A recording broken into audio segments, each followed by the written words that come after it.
Hi, beautiful Starseed Siblings. Welcome to this month's Starseed Siblings Monthly Q&A. I'm Olivia and I'm so grateful you're here. Today I'll be answering some truly powerful questions from our community that came through over the last few weeks. Some of these questions are deep, exploring spiritual interference, procrastination, the importance of Gaia grounding, and what it really means to be a starseed. So let's dive right in. First question was from Ella, and Ella asks, what if you know where you're from, but negative entities are trying to stop you from becoming your higher self? What then? So Ella, this is such an important question. Knowing your star lineage is incredibly empowering, but that knowledge alone won't carry you forward if it's being filtered through fear, disempowerment, or spiritual interference. If you're connecting with your inner being to receive intel, but you're doing it from a fearful place, then you might be unintentionally broadcasting a frequency that draws in the very things you're trying to avoid. So here's the truth.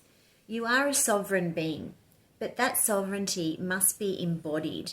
When fear is dominant, it creates energetic weak spots in your field, openings for confusion, distraction, or spiritual noise, so to speak. So what do? We reframe the fear. We meet it, we observe it, and we neutralize it.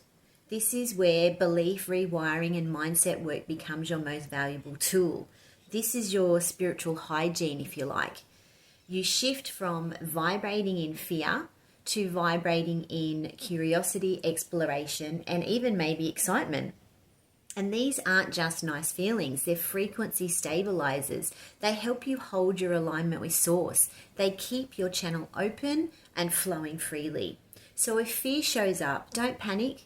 Treat it like a message from your inner being, showing you where more light needs to enter.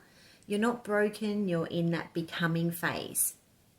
So my next question is now from Wayne, where he says, am I going to make the move? So Wayne, if you're asking me, then you're likely sitting in procrastination, which means you might be slightly out of alignment with your inner being. And that's okay. It usually comes from overwhelm, which is often a form of self-sabotage, sometimes conscious, sometimes unconscious. So your work now is to go inward. Ask yourself, why might I be self-sabotaging this decision? And then journal it out. Let the insights rise to the surface. Clarity comes from conscious inquiry. And Wayne, if you haven't already, check out last week's YouTube video where I spoke directly about this exact scenario. What to do when indecision is masking emotional resistance. And if you're still feeling unsure afterward, I'd recommend a quick laser coaching session to get unstuck and realign fast. Now let's move into another question from Jennifer. And Jennifer's question is, well, I would like to know more about the starseeds. I believe I am truly one. And if you could tell me something more about myself to enlighten me, like what is my favorite color, you should know, or more. So Jennifer, with this one, thank you for your beautiful open-hearted question. First, if you feel deeply connected to the cosmos in your heart, trust that you are a starseed. That inner pull is real. It's your remembrance speaking. If you want a deeper understanding of your unique lineage, I would highly recommend reading my ebook, An Introduction to Starseed Origins. You'll find the link in the comments below. Now, as for telling you something personal about yourself, that kind of insight requires more energetic proximity between the two of us, meaning I would need to connect more closely with your field. It's like trying to locate a single frequency in a sea of billions. It's not that I can't tune in, it's that the signal gets clearer with focused connection. And about your favorite color, from my perspective, tuning into that doesn't serve you, me, or the collective. But what would serve you is asking instead, what's the current color of my aura?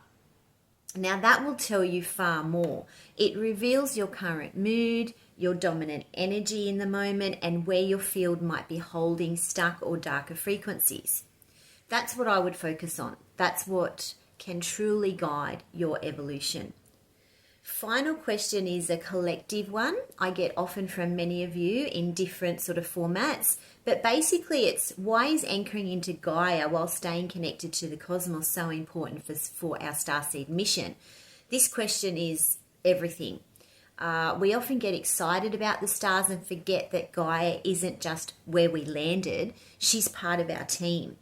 When you anchor deeply into Earth, into her energy, her stillness, her support, she opens dimensional gateways that allow you to access more of your consciousness while still in your human body. Gaia is not separate from your galactic mission. She is the bridge that allows your starlight to fully embody. She supports you, she loves you, she nurtures you, she wants you to succeed. So if you want to expand your cosmic memory, paradoxically, the fastest path is downward. Root into her, feel her, walk with her, and watch what activates in your system. Thank you, beautiful starseed souls, for your presence and your questions. If something in this video resonated, let me know in the comments. And if you haven't already, subscribe so you don't miss next month's Q&A and other powerful teachings I'll be releasing weekly. Until next time, stay grounded, stay cosmic, and remember, your light is needed here. See you next time.